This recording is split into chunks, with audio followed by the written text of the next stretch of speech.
Hi friends, எல்லோருக்கும் வணக்கம். எல்லோரும் எப்படி இருக்கீங்க? நல்லா இருக்கீங்களா? இன்றைக்கி அந்த கதையோட அடுத்த பகுதி தான் பார்க்க போகிறோம். அதுக்கு முன்னாடி நீங்கள் செய்ய வேண்டிய விஷயம் அப்படின்னு கேட்டிங்கன்னா, மறக்காமல் நம்ம இந்த சேனலை சப்ஸ்கிரைப் பண்ணிக்கோங்க. கீழே இருக்க பெல் பட்டனையும் கிளிக் பண்ணுங்கள். அப்போ தான் நான் போடுற வீடியோஸ் எல்லாமே உங்களுக்கு உடனுக்குடனே நோட்டிஃபிகேஷன்ஸ் வரும். ஸோ மறக்காமல் சேனலை சப்ஸ்கிரைப் பண்ணிவிட்டு வீடியோ பாருங்கள் ஃப்ரெண்ட்ஸ். வாங்க நம்ம கதைக்குள்ளே போகலாம்.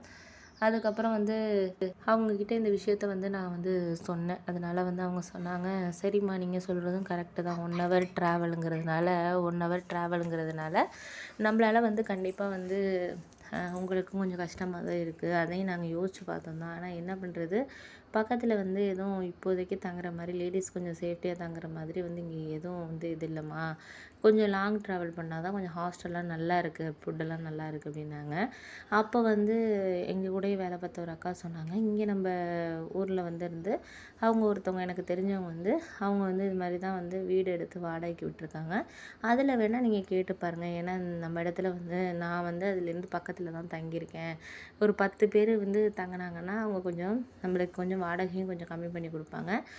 ஒரு வேளை இங்கே சாப்பிட்றோன்னா மதியானம், நைட்டும் காலையிலையும் மட்டும் கூட நாங்கள் பார்த்துக்குறோம். இங்கேருந்து ஒரு 10 நிமிஷம் தான் ஆகிற மாதிரி இருக்கும். அதனால் அதை வேணால் கேட்டு பாருங்கள் சார் அப்படின்னு சொல்லிட்டு அந்த ஒரு அக்கா பில்டிங்கில் இருக்கிற அக்கா சொன்னாங்க.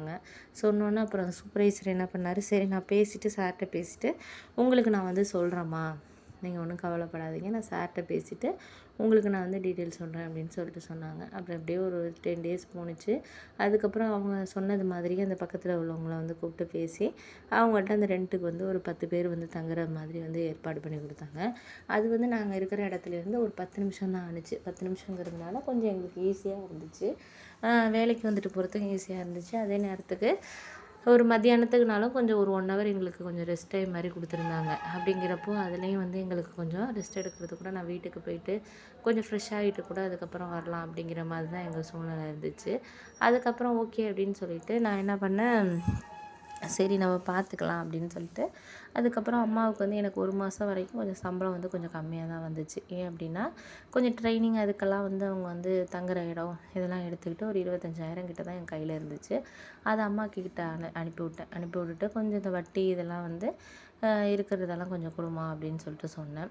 அப்புறம் மறுமாதம் ஓரளவு நல்லா வேலை பார்த்தனால கிட்டத்தட்ட என்னால் ஒரு 40,000 மிச்சம் பண்ண முடிஞ்சிச்சு.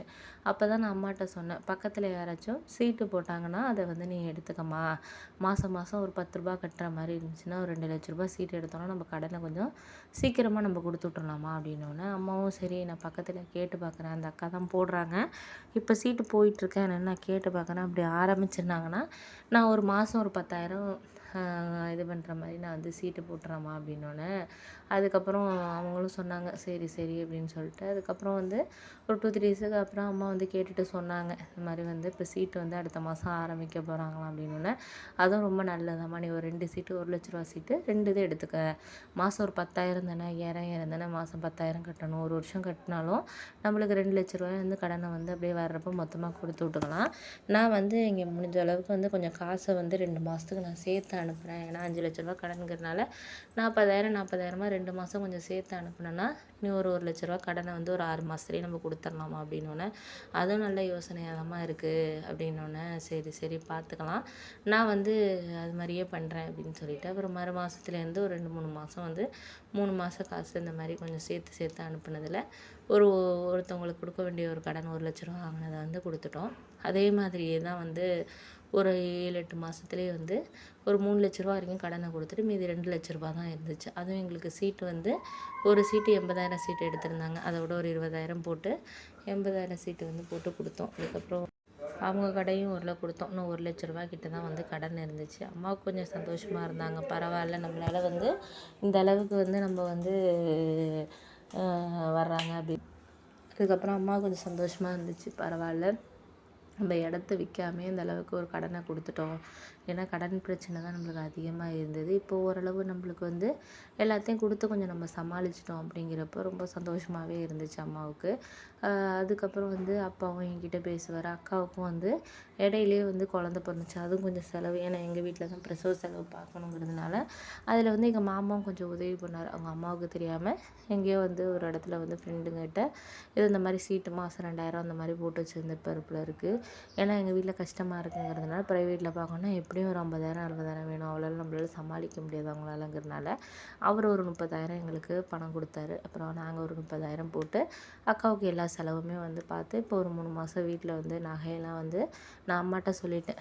அந்த சீட்டு போடுற காசை அவங்களுக்கு கடன் கொடுக்குறத கூட நம்ம 2 மாதத்துல கொடுத்துக்கலாமா, அக்காவுக்கு வந்து பிள்ளைக்கு வந்து நல்ல நகையாக வந்து அந்த சீட்டை எடுத்து நீ வந்து நல்ல நகை வந்து அவங்களே வந்து ஆச்சரியப்படுற அளவுக்கு வந்து செய்யணும் அப்படின்னோன்னே, அப்புறம் அம்மா சொன்னாங்க 2 பவுனில் செயின் எடுத்துருவோம் குழந்தைக்கு, பெண் குழந்தைங்கிறதுனால 2 பவுனில் செயின் எடுத்துட்டோன்னா அவங்களுக்கு கொஞ்சம் யூஸ்ஃபுல்லாக இருக்கும்டி, அவளுக்கும் கொஞ்சம் வந்து ஒரு பெருமையாகவும் இருக்கும், போட்டுக்கும் பிள்ளை எப்போதுமே அப்படிங்கிற மாதிரி சொன்னாங்க. சரின்னு சொல்லிட்டு நாங்கள் வந்து அதுக்கப்புறம் அம்மா வந்து செயின் எடுத்து அப்புறம் அந்த ஃபோட்டோஸ்லாம் எங்களுக்கு வந்து குழந்தை ஃபங்க்ஷன் வீடியோஸ் எல்லாம் எல்லாமே எங்களுக்கு அனுப்பி விட்டாங்க. எனக்கு அதை பார்க்குறப்ப ரொம்ப சந்தோஷமாக